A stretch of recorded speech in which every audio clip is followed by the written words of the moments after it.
Space Marine 2 is here, and while I've yet to get my hands on the game, I have decided to make a diorama to celebrate its release. Here's past Ollie with a much longer beard to explain the premise. Basic plan is Space Marine jump pack guys, Space Marine 2 leader out the front holding a Tyranid, and then pile of Tyranids that he's sort of standing on that are sort of swarming up his legs, very much like the Space Marine 2 artwork. The artwork in question is this awesome piece which is front and center on the website for the game. And first things first, we'll need some jump pack Marines for the background. We're going to start on the first part of this particular project, some jump pack intercessors, which I've got to build up ready to stick onto the diorama.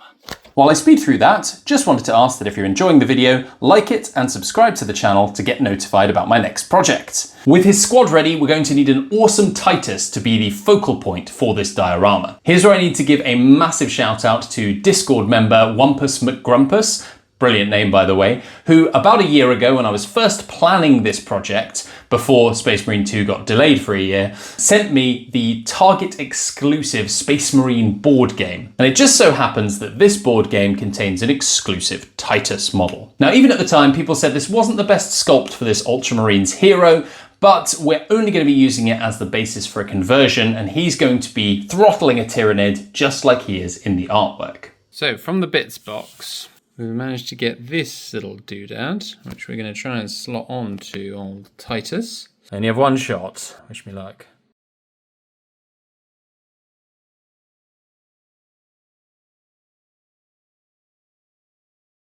I'm happy. He's lost an arm, but we've got a new one, and we're going to fix that with a Tyranid head.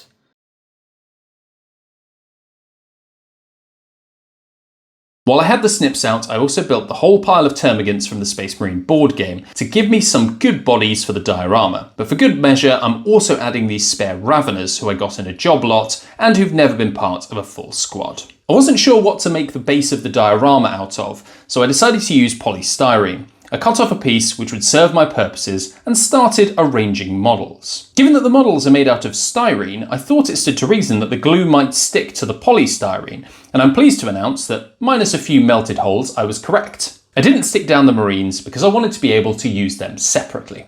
I did use this opportunity to stick TITUS together with his unfortunate victim, who has gained some claws to be a Hormigant stand-in. Now that the basic arrangement is mapped out, it's time to bring out the forbidden peanut butter, Vallejo earth texture, and slather this all over the base of the diorama. I loosened the bases of the Marines after I'd applied a layer so that they'll be easier to remove later. So here we are finished with the forbidden peanut butter stage.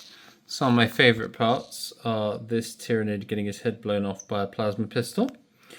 This Ravener coming out of the darkness. And then these little Ripper Swarms biting at his feet.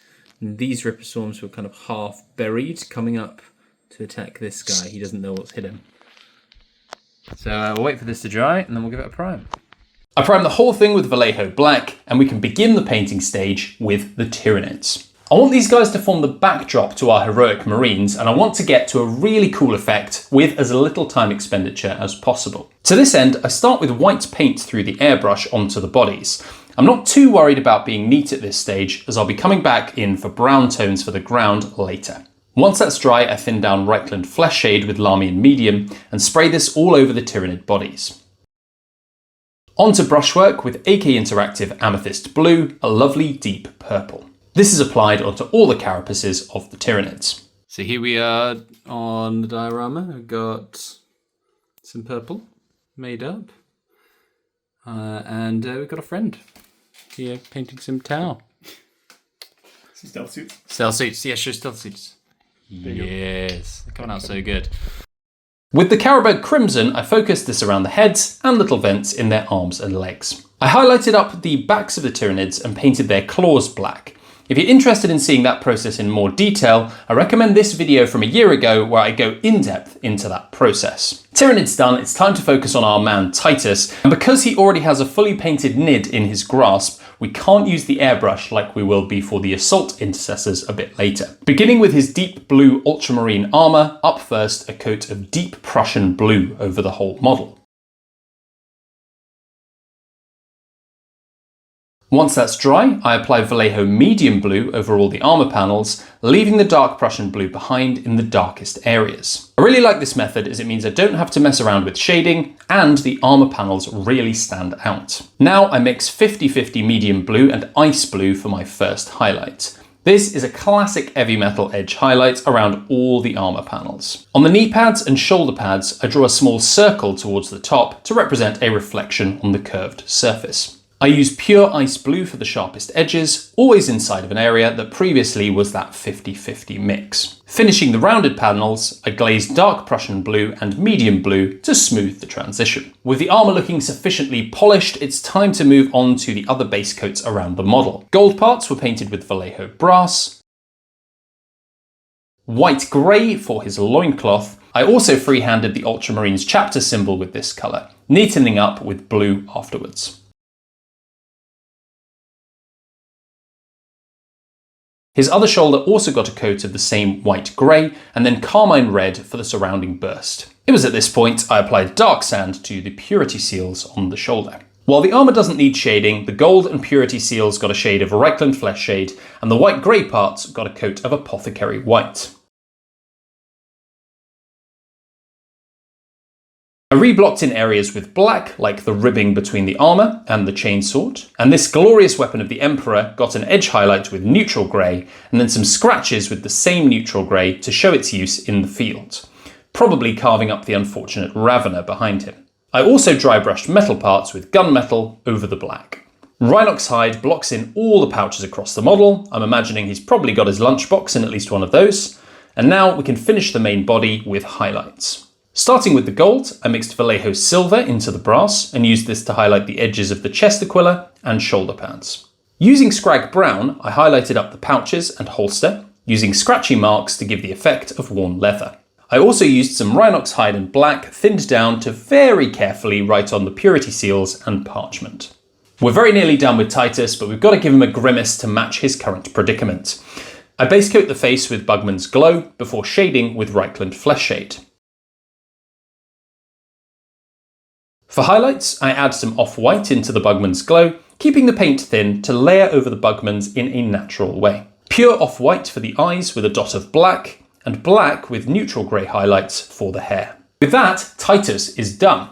I used a very similar series of colours for the other intercessors, so while I speed through that, I just wanted to say thank you for watching the video. If you do like it, you might like to be a part of the Discord channel, link in the description. And if you want to see more of me on a weekly basis, I normally stream at 7:30 UK time. There won't be a stream this Tuesday as I'm moving house, so expect the new hobby studio video to be coming very soon.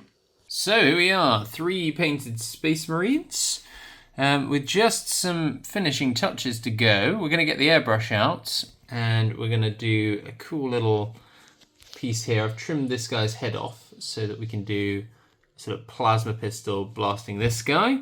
And then we'll get some stuff on the jump packs, finish off a few details, and yeah, good to go.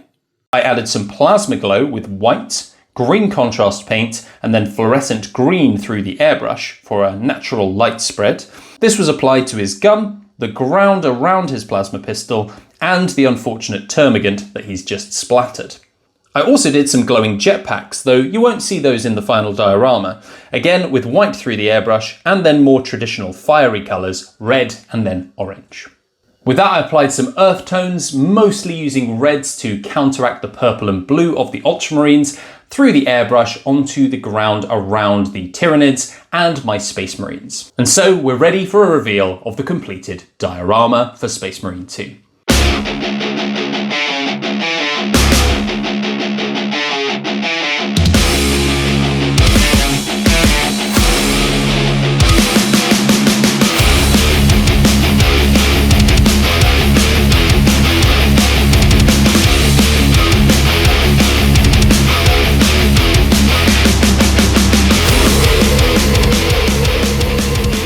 Thanks so much for watching. If you're playing Space Marine 2, let me know how you're finding it and how you're getting on, and let me know your thoughts on the diorama in the comments down below.